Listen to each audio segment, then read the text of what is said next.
పిత పుత్ర పవిత్రాత్మ నామమున ఆమేన్.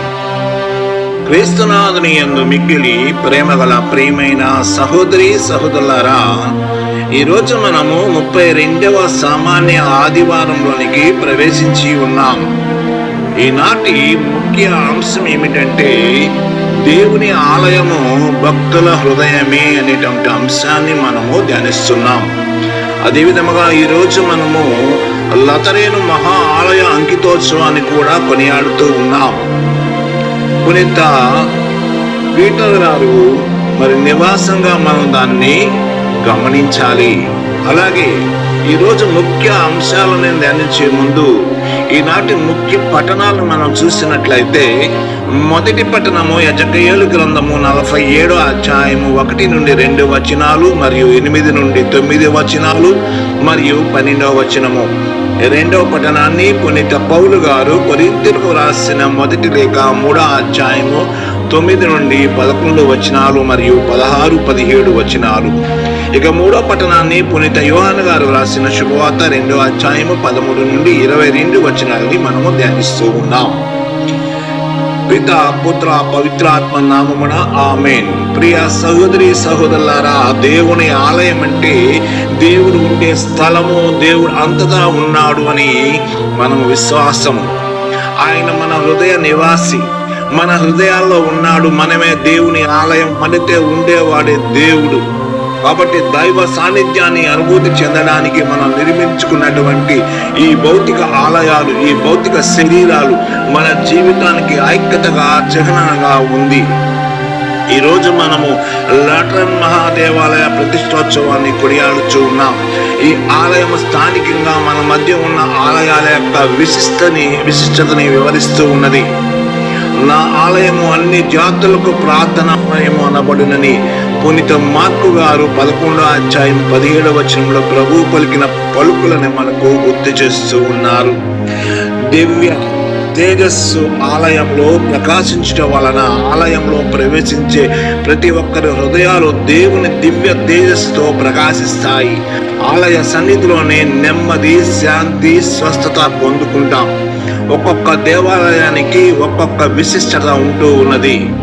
అన్ని దేవాలయాల్లో ఒకే దేవుడు ఉన్నాడు. మరి ఆ ఆలయాల నిర్మాణంలోనే ఈ విశిష్టత కనిపిస్తూ ఉన్నది.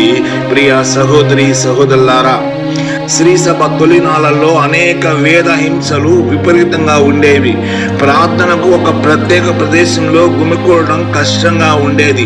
అలాంటి పరిస్థితుల్లో విశ్వాసులందరూ రహస్యంగా గృహాలలోనే గుమికూడి ప్రార్థనలో ఏకీభవించేవారు. దైవారాధన రహస్యంగానే నిర్వహించేవారు. దివ్య భోజనం రహస్యంగానే స్వీకరించేవారు. కొన్ని మార్లు భూగర్భంలో రహస్య స్థావరాల్లో నిర్వహించుకునేవారు. క్రైస్తవ విశ్వాస వ్యాప్తిని అడ్డుకున్న విశ్వాసుల ఐక్యతను అడ్డుకోలేకపోయారు. ఆ తరువాత కాలంలో క్రీస్తు శకం 313 నుండి 337 వరకు చూసినట్లయితే రోమా రాజ్యాధిపతిగా ఉన్నటువంటి కాన్స్టంటైన్ నోబెల్ పరిపాలించాడు. ఆ కాలంలోనే క్రైస్తవ విశ్వాసాలకు స్వర్ణయుగంగా చెప్పుకోవచ్చు. రోమ్ చక్రవర్తి లాటరన్ రాజభవనాన్ని దేవాలయంగా ఉపయోగించుకోవడానికి ఇచ్చాడు. ఆ భవనమే పరిశుద్ధ లాటరన్ బహుదేవాలయంగా క్రీస్తు శకం 324వ సంవత్సరం నవంబర్ 9వ తేదీన 1వ సిల్వెస్టర్ పాపు గారు ఆశీర్వదించి ప్రతిష్ఠించారు. పునీత బాప్టిజ యోహాను పేరిట, ప్రియ శిష్యుడైన యోహాను పేరిట ఈ ఆలయం నామకరణం చేయబడి పెద్ద దేవాలయంగా అంకితం చేశారు. కాబట్టి ఈ ఆలయంలోనే ఎంతో మంది జ్ఞానస్నానం స్వీకరించారు. కథోలిక దేవాలయాలు దేవుని కృపావర నిలయాలు. ఆలయంలో మనకు దివ్య సంస్కారాలు నిర్వహించబడి దేవుని ప్రత్యక్షతను కళ్ళారా చూసే భాగ్యం మనకు లభిస్తున్నది. ప్రియ సహోదరి సహోదరులారా, దేవుని వాక్కుని ప్రకటింపబడి హృదయ పరివర్తనకు ఆహ్వానిస్తుంది దేవాలయం. విశ్వాసుల సమూహంగా దేవాలయంలో గుమికూడి దేవుని ప్రజలుగా ఏక మనసులై ప్రార్థించే అవకాశం లభిస్తూ ఉన్నది. దేవుని ఆలయంలోనే మన ఆత్మలకు సంతృప్తికరమైన భోజనం లభిస్తున్నది. దైవ భక్తుల హృదయమే దేవుని ఆలయముగా రూపొందించుకోవడంలో నిరంతర దైవ మానవ సేవలో మనం జీవించాలి. పవిత్ర హృదయంతో దేవుణ్ణి సేవించాలి. ఆత్మయందు సత్యమందు దేవుణ్ణి ఆరాధించాలి. దేవుని ఆలయ పవిత్రతను గౌరవిస్తూ ఆలయాన్ని సందర్శించినప్పుడల్లా ఆలయాల అభివృద్ధికి కృషి చేయాలి. మన హృదయం అనే ఆలయాన్ని నూతనీకరించుకొని దేవుని నివాసయోగ్యమైన హృదయాలయంగా రూపాంతరం చెందాలి.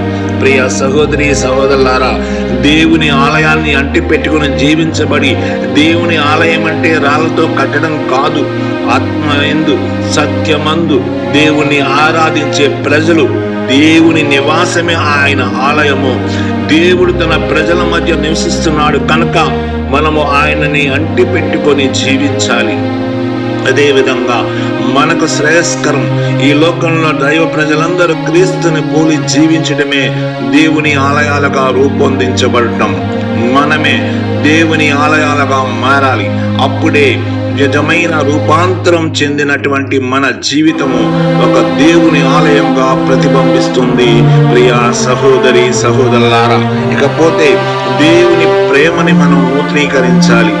మనపై దేవుని యొక్క శాశ్వత ముద్ర. దేవుడు మనందరినీ కూడా తన ప్రజలుగా చేసుకున్నాడు. మనం ఆయనకు చెందిన వారం కనుక ఆయన ప్రేమ మనపై ముద్రించబడి ఉంటుంది కనుక అది తాత్కాలికమైన ముద్ర కాదు. జ్ఞాన స్నానం తీసుకున్న రోజునే శాశ్వతంగా దేవునితో జీవించేటువంటి ముద్రని నీ మీద వేస్తూ ఉన్నారు. దేవుని ప్రేమలో మనం నిరంతరం రూపాంతరం చెందాలి. ప్రియా సహోదరి సహోదరులారా, దేవుని ఆలయంలో ఆయన ప్రేమ సమృద్ధి మనకు లభిస్తుంది. దేవుని ఆలయంలో ప్రవేశించినప్పుడు ఆ ప్రేమ అనుభూతిని మనము అనుభవించాలి. భౌతిక ఆలోచనతో దేవాలయంలో కూర్చుంటే ఆత్మీయ అనుభూతి పొందలేం కనుక దేవాలయం దేవునితో మన బంధాన్ని ఏర్పరిచే నివాసంగా మనం కాపాడుకోవాలి. ప్రియా సహోదరి సహోదరులారా, ఇకపోతే నా ఆలయాన్ని పునర్నిర్మించండి. దేవుని ఆలయం అంటే దైవ ప్రజల విశ్వాసం శిథిలమవుతున్నది కాబట్టి ప్రజలు విశ్వాసాన్ని నిర్మించవలసిన అవసరాన్ని మనం గుర్తు చేసుకుందాం. ప్రస్తుత ఆకాశాన్ని అంటే ఎత్తైన దేవాలయాలు నిర్మించబడుతున్నాయి. లోపల ఎంతో సుందరమైన ఆకృతి కనిపిస్తుంది. దేవాలయంలోనికి ప్రవేశించగానే మన రెండు కళ్ళు ఓహో అనిపిస్తూ ఉన్నాయి.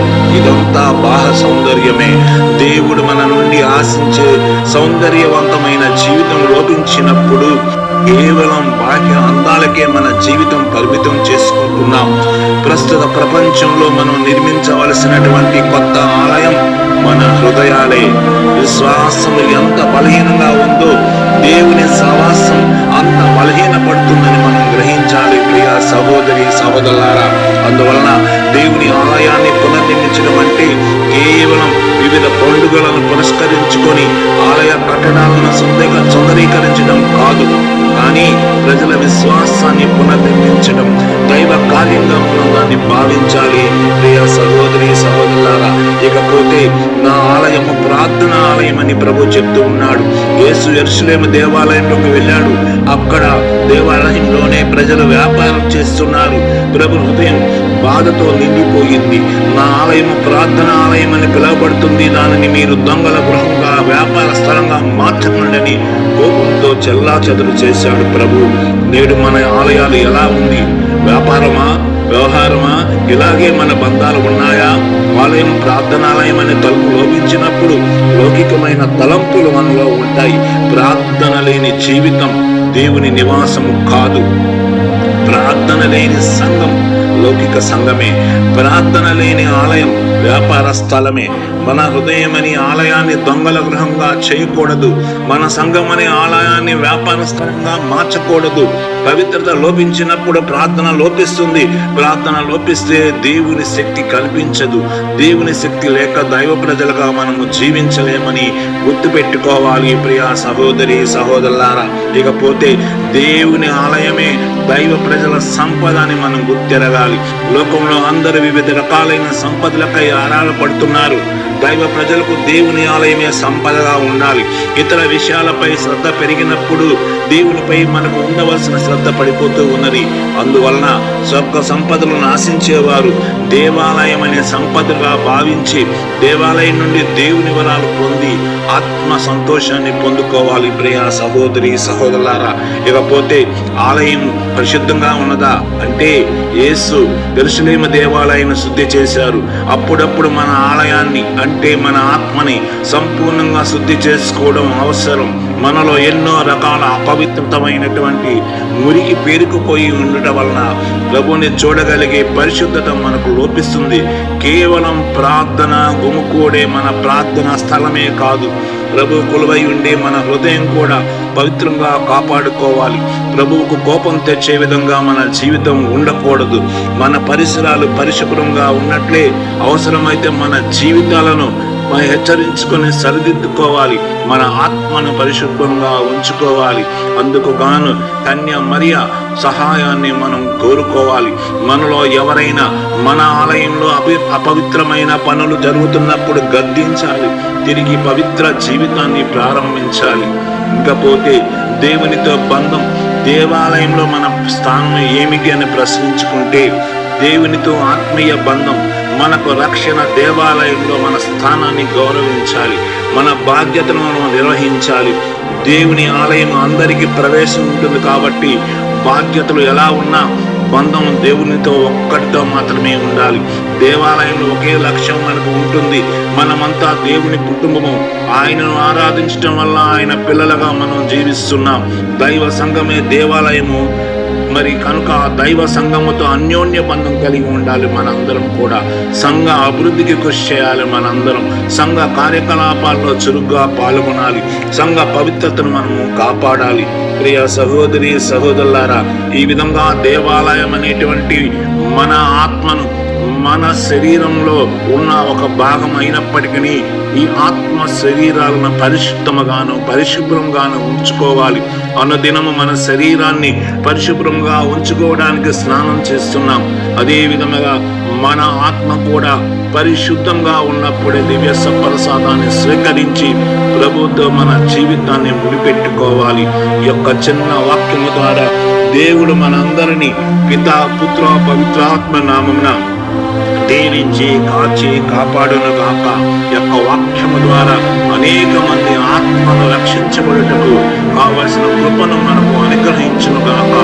ఆ దేవాది దేవుడు మన ఆత్మను శుద్ధి చేసి తన బిడ్డలుగా తిరిగి తన బిడ్డలుగా మనం జీవించే కృపను దయచేయాలని ప్రతి ఒక్కరు కూడా దైవ రాజ్య పరిపూర్తి చేయుటకు ఆ రాజ్యంలో చేరడానికి కావలసిన కృపను పొందుకోవాలని ముఖ్యంగా ఈ నవంబర్ మాసంలో మరణించిన ఆత్మల కోసం మనం ప్రత్యేకంగా ప్రార్థించాలి.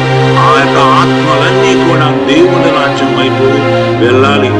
ఈ జీవితం తర్వాత మరొక జీవితం ఉన్నదని ఈ యొక్క వాక్యాలు మనందరినీ కూడా గుర్తు చేస్తున్నాయి. కనుక ఈ వాక్యం మన జీవితాలకు వెలుగుగా మారాలని, ఈ వాక్యం మన జీవితంలో దేవుని యొక్క రాజ్యాన్ని చూడాలని, ఇహలోక సంపదల మీద ఆశలు వదులుకొని పరలోక సంపదలు సంపాదించుకోవడానికి కావలసిన కృపను దయచేయమని మన ప్రభువైన యేసుక్రీస్తు సహాయం, మరియ తల్లి ప్రార్థన సహాయం, పునీతుల ప్రార్థన సహాయం కోరుకుంటూ పితా పుత్ర పవిత్రాత్మ నామమున ఆ ప్రభు మనందరినీ దీవించి కాచి కాపాడును గాక.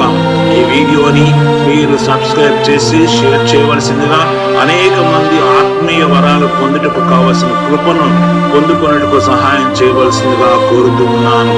ఈ స్వరాజ్య ప్రసాద్.